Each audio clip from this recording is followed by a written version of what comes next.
애는 당신이 낳았잖아. 내가 낸 병원비 800만 원. 당장 돌려줘. 5년간의 더치페이 결혼 생활. 12시간의 진통 끝에 갓 아들을 낳고 병상에 누워있는 제게 남편이 차갑게 내뱉은 말이었습니다. 하지만 그는 몰랐습니다. 제가 낳은 이 아이가 그의 아이가 아니라는 것을. 저는 웃으며 800만 원을 송금했습니다. 그리고 그의 집안을 뿌리째 뒤흔들 100일 잔치를 계획하기 시작했습니다. 뒷이야기가 궁금하시다면 구독과 좋아요를 눌러주세요. 시어머니가 땅을 치고 절규하게 될 이야기가 곧 시작됩니다. 더치페이 결혼 5년, 출산 비용으로 800만 원을 썼더니 남편은 애는 당신이 낳았으니 돈을 돌려달라고 했습니다. 저는 웃으며 전액 송금했습니다. 아들 100일 잔치 날. 저는 모두 앞에서 특별한 의식을 치렀고 시댁은 경악했습니다. 우리 집안 대가 끊겼다. 차가운 계좌이체의 알림음이 병실 안에서 유난히 날카롭게 울려 퍼졌습니다. 카카오페이 800만 원 입금되었습니다. 저는 산부인과 병상에 누워 있었습니다. 방금 12시간의 진통을 겪었고 자연분만으로 낳은 아들은 아직 인큐베이터에서 관찰 중이었습니다. 무통주사 기운이 아직 완전히 가시지 않아 하반신이 옥신거렸습니다. 그런데 5년차 남편 주강호는 제 얼굴에 휴대폰 화면을 들이밀고 있었습니다. 화면에는 방금 완료된 이체 내역이 떠 있었습니다. 황정인 씨, 출산 관련 비용 총 800만 원 제가 먼저 냈어요. 주강호는 금태 안경을 고쳤으며 마치 마트에서 장 본 것을 정산하듯 아무렇지 않은 말투로 말했습니다. 우리 더치페이 계약에 따라 이 돈은 저한테 돌려줘야죠. 저는 3초간 멍하니 있다가 그만 웃음이 터져 나왔습니다. 쓴 웃음이 아니었습니다. 정말로 어이가 없어 웃음이 났습니다. 눈물이 쏙 빠지도록 웃음이 나왔습니다. 주강호 씨, 저는 쉰 목소리로 입을 열었습니다. 나 방금 당신 아들을 낳았어요. 회음부 절개까지 해서 8바늘이나 꿰맸다고요. 그런데 고작 800만 원 가지고 계산을 하자고요? 계산은 계산이고 낳은 건 낳은 거죠. 그는 표정 하나 바뀌지 않았습니다. 심지어 휴대폰 메모장을 켜서 보여주기까지 했습니다. 이게 내역이에요. 산전검사 120만 원, 임신기간 영양제 60만 원, 입원 보증금 300만 원, 무통주사 70만 원, 신생아 검사비 등등 총 785만 원인데 그냥 800만 원으로 퉁친 겁니다. 더 받지도 않았어요. 병실에 있던 다른 산모와 가족들이 모두 이쪽을 쳐다봤습니다. 그 눈빛에는 믿을 수 없다는 경악이 가득했습니다. 저는 팔로 몸을 지탱하며 천천히 일어났습니다. 수술 부위가 당겨오며 찢어질 듯한 고통이 밀려왔습니다. 5년, 주강호와 결혼한 5년, 모든 걸 더치페이로 살아온 5년. 저는 오늘에서야 정신이 번쩍 들었습니다. 알았어요. 저는 고개를 끄덕였습니다. 베개 옆에 있는 휴대폰 좀 줘요. 지금 바로 보낼게요. 세대, 그러지 말아요. 옆 침대 아주머니가 저를 말렸지만 저는 고개를 저었습니다. 손가락으로 화면을 빠르게 눌렀습니다. 5년의 결혼 생활 동안 제 월급은 300만 원에서 800만 원으로 올랐고 주강호는 500만 원에서 1200만 원으로 올랐습니다. 우리는 각자 돈을 관리했고 집세, 관리비, 공과금까지 모두 반반씩 부담했습니다. 심지어 휴지나 치약 같은 생필품도 전부 기록했다가 월말에 정산했습니다. 한때 저는 이것이 신세대 부부의 독립적인 모습이라고 생각했습니다. 이제야 깨달았습니다. 이건 그저 한 남자의 지독한 계산 속일 뿐이었다는 것을. 카카오페이 800만 원 입금되었습니다. 주강호의 휴대폰이 울렸습니다. 그는 입금 내역을 확인하고는 만족스러운 표정을 지었습니다. 정산 끝났네요. 아, 그리고 산후도우미 비용도 미리 정해둬야겠어요. 알아보니 한 달에 250만 원이던데 더치페이로 당신이 125만 원 내면 돼요. 저는 한때 제가 사랑했던 그의 얼굴을 쳐다봤습니다. 이제는 낯설고 우스꽝스러울 뿐이었습니다. 주강호 씨, 제가 나지막이 말했습니다. 그럼 우리 아들은 제 성을 따라서 황씨로 하죠. 문제 없죠. 그가 미간을 찌푸렸습니다. 무슨 소리예요. 주씨 집안 손주인데 당연히 주씨여야지. 아이는 제가 낳았고 돈도 제가 다 냈잖아요. 저는 다시 천천히 자리에 누워 하얀 천장을 바라봤습니다. 당신 논리대로라면 이건 거래 관계고 이 거래의 소유권은 저한테 있는 거 아닌가요? 황정인 씨, 말도 안 되는 소리 하지 마요. 아이는 우리 두 사람의 아이잖아요. 그가 목소리를 높였습니다. 그런가요? 제가 고개를 돌려 그를 쳐다봤습니다. 그럼 방금 내가 보낸 800만 원부터 다시 돌려주고 우리라는 말을 쓰세요. 그는 말문이 막혔는지 얼굴이 파랗게 질렸습니다. 그때 간호사가 문을 열고 들어왔습니다. 황정희님 보호자분, 아기 병실로 데려가셔도 됩니다. 와서 아기 좀 받아주세요. 주강호는 기다렸다는 듯 서둘러 밖으로 나갔습니다. 저는 그의 뒷모습을 보며 베개 밑에 있던 휴대폰을 꺼내 들었습니다. 주소록에서 이 변호사라고 저장된 번호를 찾아 메시지를 보냈습니다. 5년간의 더치페이 결혼 생활 동안 저는 2억 원을 모았고 작은 오피스텔도 하나 분양받았습니다. 자격증도 3개나 땄죠. 주강호는 월급이 오른 것 말고는 아무것도 변한 게 없었습니다. 아니, 변했네요. 더 지독하게 계산적으로 변했습니다. 옆 침대 아주머니가 따뜻한 물 한 잔을 건네주었습니다. 세대, 저런 남자랑 살려면 단단히 마음 먹어야겠어. 아주머니, 전 이미 오래전부터 마음 먹고 있었어요. 저는 웃으며 변호사에게 메시지를 보냈습니다.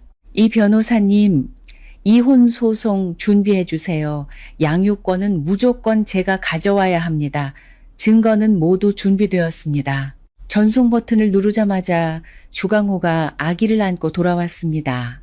그의 얼굴에는 아빠가 된 기쁨이 가득했지만 저를 보자 그 기쁨은 금세 사그라들고 조심스러운 계산으로 바뀌었습니다. 정인아, 아들 좀 봐. 나랑 똑같이 생겼지?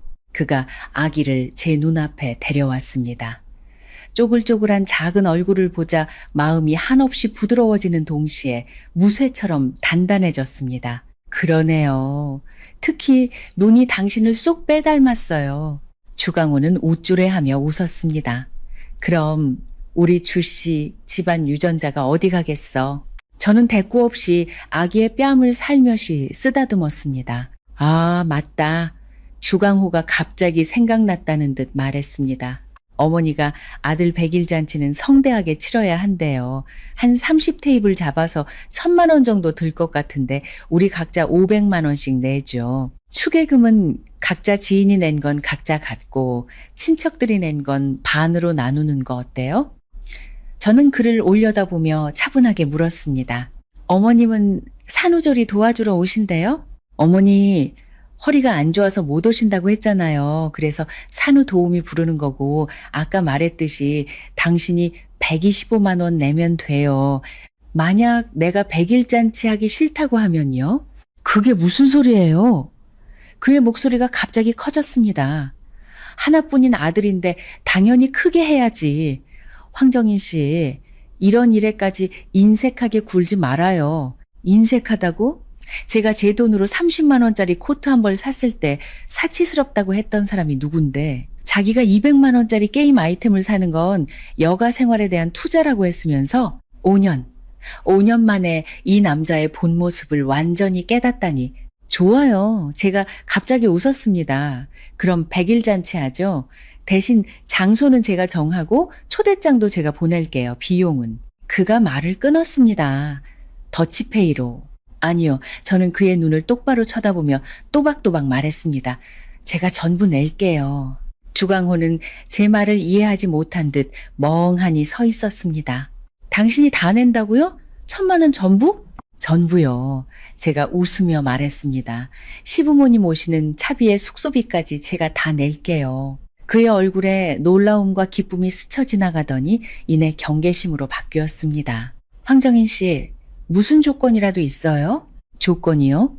저는 품에 안겨 잠든 아들을 내려다보며 부드러운 머리카락을 쓰다듬었습니다. 조건은 없어요. 그냥 내 아들에게 제대로 된 100일 잔치를 해주고 싶을 뿐이에요. 주강호는 그제야 안심하며 다시 영악한 표정으로 돌아왔습니다. 당신이 돈을 내는 건 좋은데 진행은 우리 어머니랑 상의해야 해요. 어른들이 그런 건 더 잘 아시니까. 상의할 필요 없어요. 제가 그의 말을 잘랐습니다. 제가 알아서 다 할 거예요. 1,000만 원이라는 큰 돈 때문인지 아니면 출산 후 기력이 쇠한 제가 별다른 일을 꾸미지 못할 거라 생각했는지 주강호는 결국 고개를 끄덕였습니다. 좋아요. 어차피 당신 돈인데 알아서 해요. 그는 휴대폰을 꺼내 다시 무언가를 계산하기 시작했습니다. 그럼 산후 도우미 비용 125만 원은 그대로 내는 거죠? 기저귀랑 분유값 같은 생활비도 어떻게 나눌지 정해야 하고 저는 눈을 감았습니다. 그의 목소리가 더는 들리지 않았습니다. 휴대폰이 진동했습니다. 이 변호사로부터 온 메시지였습니다. 자료는 모두 받았습니다. 주강호 씨의 재산 상황도 파악 완료했습니다. 급여 통장 외에 황정인 씨 모르게 운용하던 투자 계좌 2개, 총액 약 1억 5천만 원 확인했습니다. 증거 확보 완료했습니다. 저는 메시지를 삭제하고 눈을 떴습니다. 주강호는 여전히 더치페이 육아 계획을 세우느라 여념이 없었습니다. 강호 씨, 제가 나지막이 그를 불렀습니다. 네? 그는 고개도 들지 않고 메모장에 무언가를 입력했습니다. 아기 태명을 단우라고 지으면 어떨까요? 끈을 단, 돌우. 그가 미간을 찌푸렸습니다. 단우라, 뜻이 좀 이상한데. 그냥 부르기 좋잖아요. 저는 무심하게 말했습니다. 단절의 단, 관계를 끊는다는 뜻의 단이기도 하다는 말은 삼켰습니다. 주강호는 이상한 이름이라고 투덜거리면서도 크게 반대하지는 않았습니다. 그는 앞으로 18년간의 육아 비용 분담 계획을 세우느라 바빴습니다. 저는 창밖으로 어두워지는 하늘을 보며 품에 안긴 아들을 가만히 토닥였습니다. 단우야, 미안해. 이런 아빠 밑에서 태어나게 해서. 하지만 엄마가 약속할게. 네 인생에서 겪을 억울함은 이게 마지막일 거야.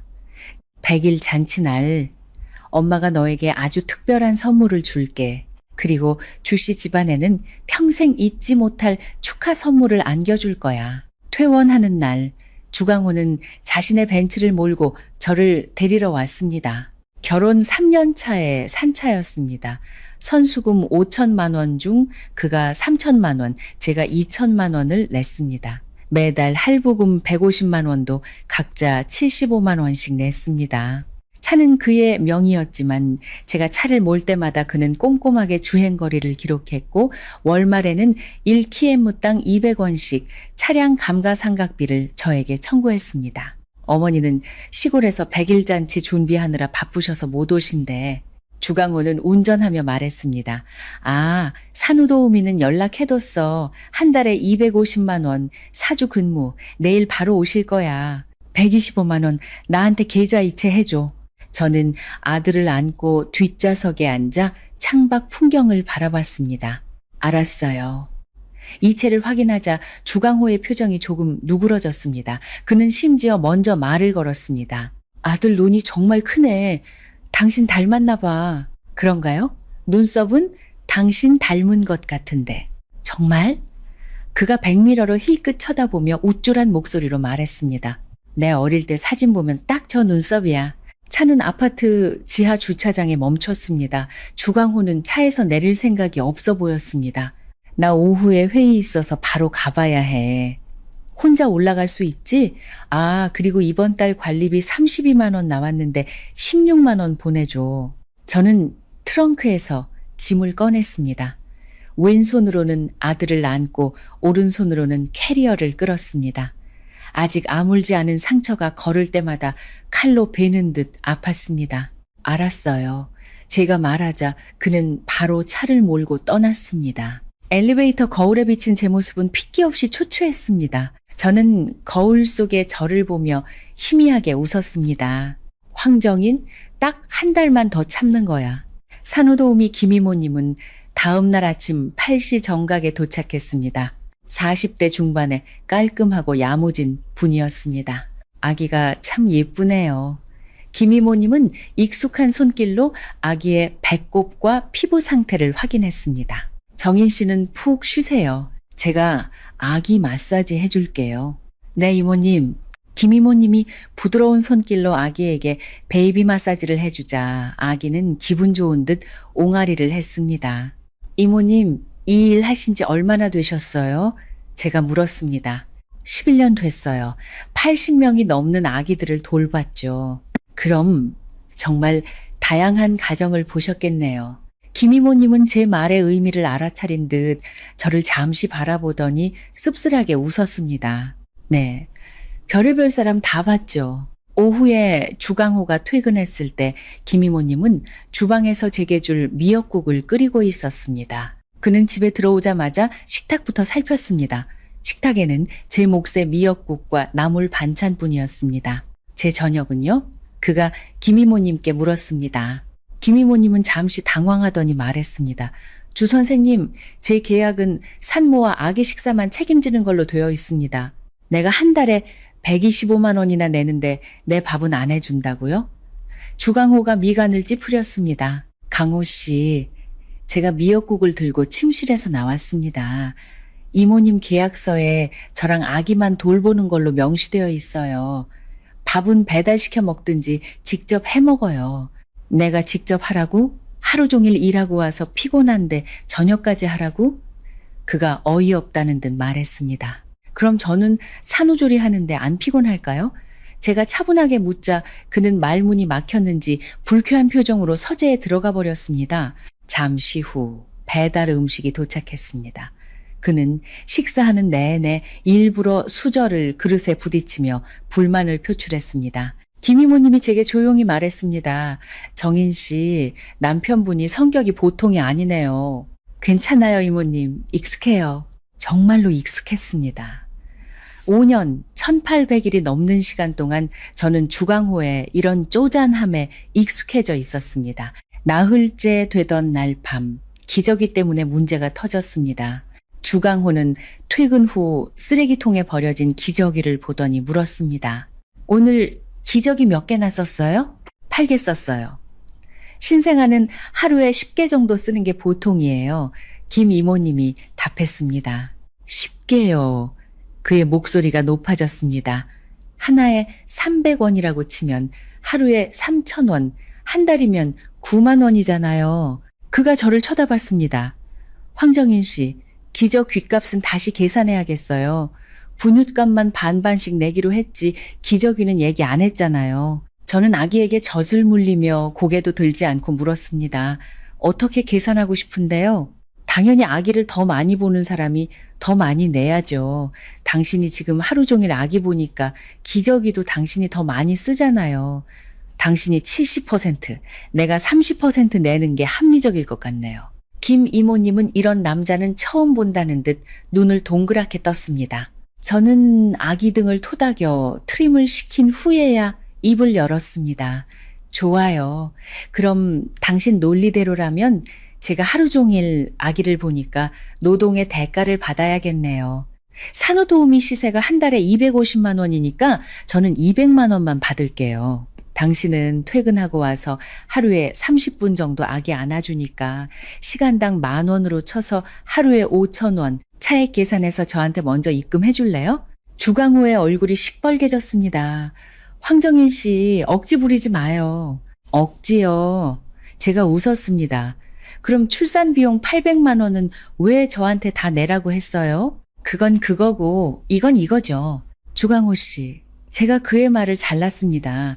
계산할 거면 확실하게 하죠. 오늘부터 아들한테 들어가는 모든 비용은 제가 다 낼게요. 당신 돈은 10원도 필요 없어요. 대신 아들 일에 당신도 간섭하지 마세요. 어때요? 그는 제가 그렇게 나올 줄은 몰랐는지 잠시 멍하니 서 있었습니다. 당신이 다 낸다고? 당신 월급으로 얼마나 버틸 수 있을 것 같은데? 그건 당신이 신경 쓸 일 아니에요. 저는 아들을 안고 침실로 들어갔습니다. 이모님, 죄송하지만 내일까지만 일해 주시고 그만두셔야 할 것 같아요. 급여는 한 달치 전부 드릴게요. 정인아, 주강호가 등 뒤에서 소리쳤지만 저는 돌아보지 않고 침실 문을 닫았습니다. 휴대폰이 진동했습니다. 엄마였습니다. 정인아, 산후조리 중에 화내면 젖잘 안 나와. 주 서방이 너무하면 애 데리고 그냥 집으로 와. 엄마가 다 키워줄게. 순간 눈시울이 뜨거워졌습니다. 엄마, 나 괜찮아. 걱정 마. 내가 어떻게 걱정을 안 해. 그때 엄마가 그놈 됨됨이 별로라고 했을 때 말을 들었어야지. 네, 저는 듣지 않았습니다. 5년 전 결혼을 앞두고 그가 더치페이를 제안했을 때 저는 그것이 여성을 존중하는 멋진 생각이라고 믿었습니다. 엄마는 그가 너무 계산적이라며 결혼을 말렸지만 저는 엄마의 생각이 낡았다고 무시했습니다. 그 대가를 지금 톡톡히 치르고 있었습니다. 다음 날 김 이모님은 눈시울을 붉히며 짐을 쌌습니다. 정인 씨, 이 돈 다 못 받아요. 저 나흘밖에 일 안 했는데요. 그녀는 제가 보낸 급여를 돌려주려 했습니다. 받으세요, 이모님. 제가 계약을 어긴 거니까요. 정말 감사했습니다. 그녀는 한숨을 쉬며 제게 조용히 말했습니다. 정인 씨 남편 같은 사람은 저도 처음 봐요. 앞으로 정인 씨 자신을 위해서 살아요. 김 이모님을 배웅하고 거실로 나오자 주강호가 소파에 앉아 있었습니다. 도우미 아줌마 갔는데 이제 애는 누가 봐? 제가 봐요. 당신 혼자 어떻게 다 해? 밤낮으로 애 보면 병나. 병나도 제 일이에요. 병원비는 알아서 할 테니 걱정 마세요. 그는 더 이상 아무 말도 하지 않고 출근했습니다. 문이 닫히는 순간 온몸에 힘이 빠져나갔습니다. 눈물이 흘러내렸습니다. 억울해서가 아니었습니다. 5년 동안 이런 남자와 함께한 제 자신이 한심해서 견딜 수가 없었습니다. 침실에서 아기가 울기 시작했습니다. 저는 눈물을 닦고 일어나 분유를 탔습니다.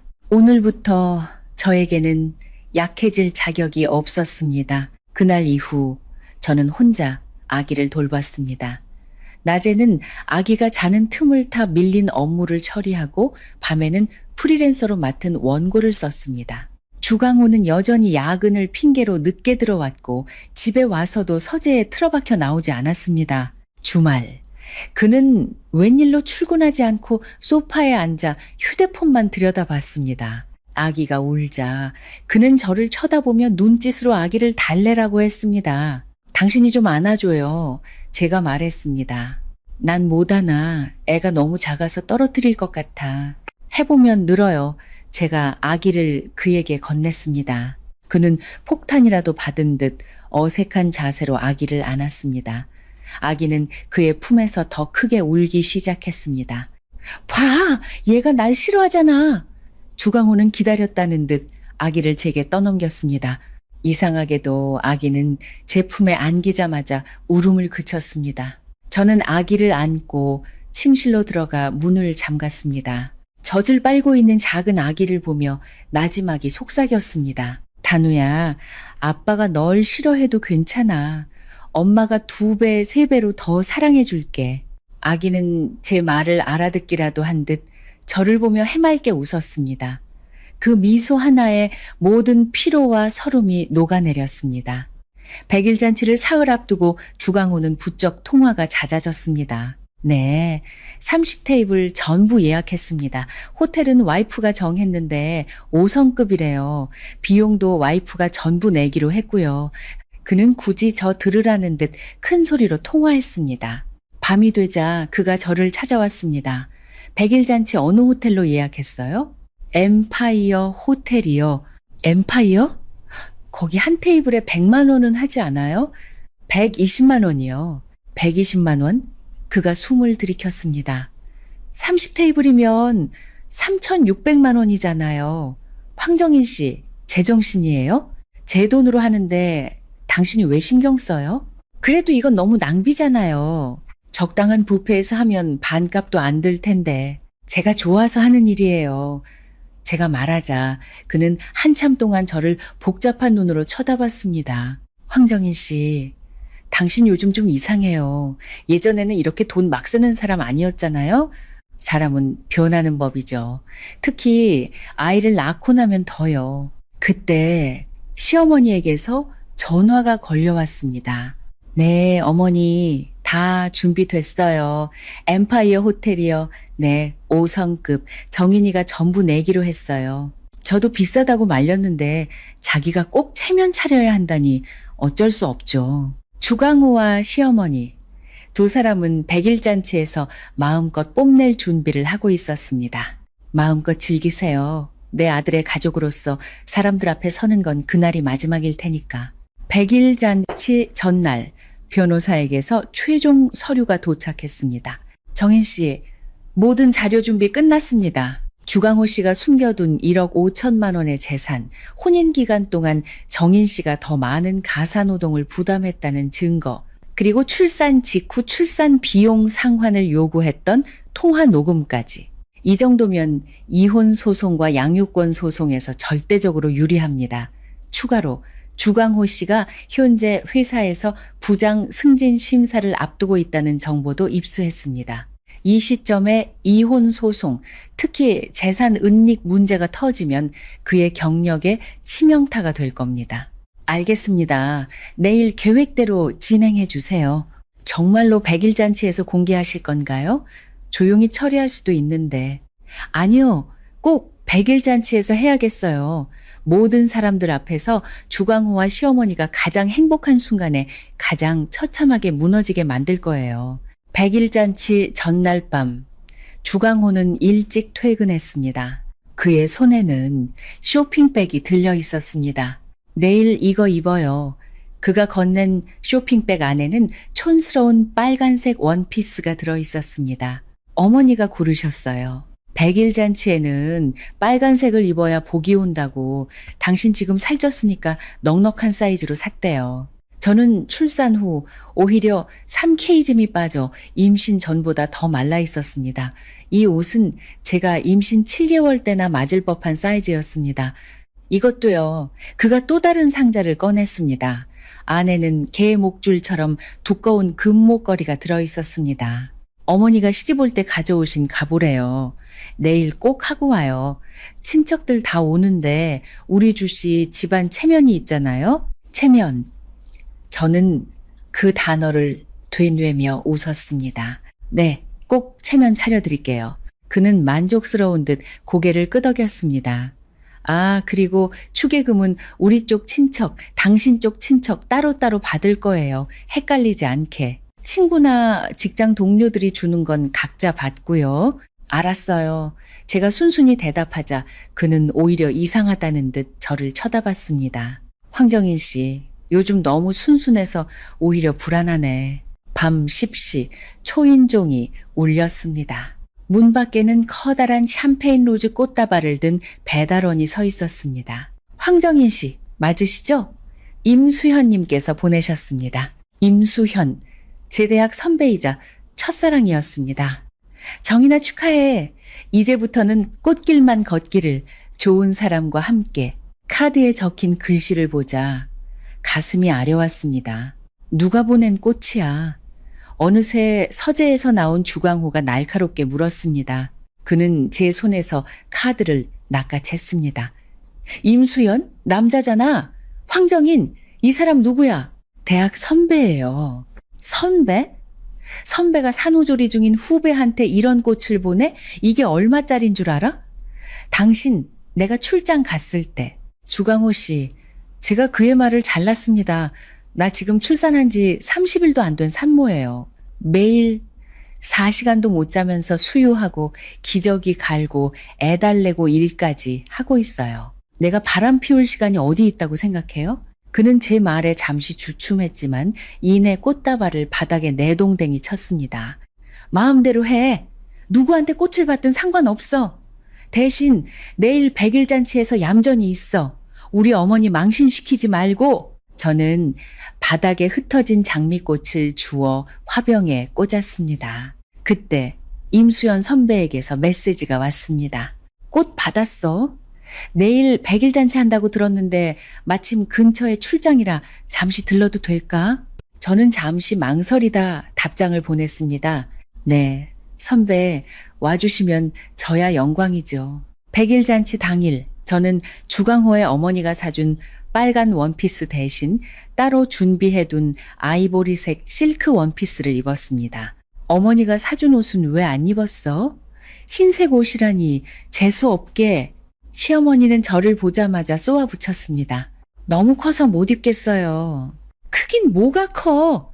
그리고 내가 준 금목걸이는 왜 안 했어? 어서 하고 와. 저는 시어머니의 강요에 못 이기는 척 가방에서 그 두꺼운 금 목걸이를 꺼내 목에 걸었습니다. 왕수영 여사는 그제야 만족스러운 듯 웃었습니다. 그래, 이래야 우리 주씨 집안 며느리답지? 주변 친척들이 일제히 칭찬을 쏟아냈습니다. 어머, 목걸이 좀 봐. 사모님이 며느리를 정말 예뻐하시나 봐. 정인 씨는 복도 많아. 저런 시어머니 만나서 저는 목에 걸린 차가운 쇠붙이를 만지며 희미하게 웃었습니다. 마음껏 즐기세요, 어머님. 이 족쇄가 어떻게 끊어지는지 곧 알게 되실 테니까요. 잔치가 시작되기 전 주강호의 이모가 제게 다가왔습니다. 정인아, 듣자 하니 이 호텔 음식값이 3,600만 원이나 한다며? 그걸 네가 다 냈다며? 아이고, 돈을 이렇게 막 쓰면 어떡해. 여자는 돈을 벌면 아껴서 남편이랑 자식한테 써야지. 이모님 말씀이 맞아요. 제가 웃으며 말했습니다. 하지만 제 아들 100일 잔치잖아요. 평생 한 번뿐인데 가장 좋은 걸로 해주고 싶었어요. 안 그런가요? 이모는 제 말에 잠시 할 말을 잃더니 혀를 차며 돌아섰습니다. 드디어 잔치가 시작되고 사회자가 주강호와 저를 단상 위로 불렀습니다. 주강호는 마이크를 잡고 일장 연설을 늘어놓기 시작했습니다. 귀한 아들을 얻게 되어 얼마나 기쁜지 모릅니다. 이 아이를 우리 주씨 집안의 훌륭한 대들보로 키우겠습니다. 그가 한창 열변을 토하고 있을 때 한 남자가 연회장 안으로 들어섰습니다. 임수현 선배였습니다. 늦어서 미안해 정인아. 그는 제게 다가와 아기 선물을 건넸습니다. 누구시죠? 주강호가 경계하며 물었습니다. 임수현입니다. 정인 씨 대학 선배이자 주강호 씨가 대학 때 유일하게 F 학점을 받았던 경제학 원론 강의를 했던 사람이기도 하죠. 장내에서 웃음이 터져 나왔습니다. 주강호의 얼굴이 시뻘개졌습니다. 이건 저희 집안일입니다. 외부인은 빠져주시죠. 집안일이요? 임수현 선배가 눈썹을 치켜떴습니다. 아까 입구에서부터 들었는데 저기 계신 어머님께서 정인 씨에게 주씨 집안 아니면 아무것도 아니다라고 모욕하시던데 이것도 집안일입니까? 내가 내 며느리 훈계하는데 당신이 무슨 상관이야? 시어머니가 소리쳤습니다. 상관 있습니다. 임수현 선배는 품에서 명함을 꺼내 테이블 위에 놓았습니다. 저는 황정인 씨의 이혼 소송 대리인입니다. 지금부터 정인 씨의 일은 곧 제 일입니다. 이혼 소송이라는 말에 장내가 술렁였습니다. 황정인, 이게 무슨 짓이야? 주강호가 소리쳤습니다. 저는 목에 걸고 있던 금 목걸이를 벗어 테이블 위에 던졌습니다. 무슨 짓이냐고요? 주강호 씨, 우리 이혼해요. 제가 가방에서 서류 뭉치를 꺼내 테이블 위에 펼쳐놓았습니다. 오늘 양가 친척들 다 모이셨으니 확실하게 하죠. 저는 맨 위에 있는 서류를 들어보였습니다. 이건 우리의 더치페이 계약서입니다. 5년 동안 집세부터 휴지 한 통까지 전부 반반씩 냈죠. 제가 아파서 병원에 갔을 때도 저희 엄마가 입원했을 때도 주강호 씨는 당신 일이라며 돈 한 푼 내주지 않았습니다. 사람들이 웅성거리기 시작했습니다. 그리고 이건 제가 출산한 당일 주강호 씨가 제게 800만 원을 갚으라고 보낸 메시지입니다. 애는 당신이 낳았으니 돈을 돌려달라고요. 미친 거 아니야? 제 외숙모가 소리쳤습니다. 그게 사람이 할 짓이야? 이것뿐만이 아닙니다. 저는 다른 서류를 꺼내들었습니다.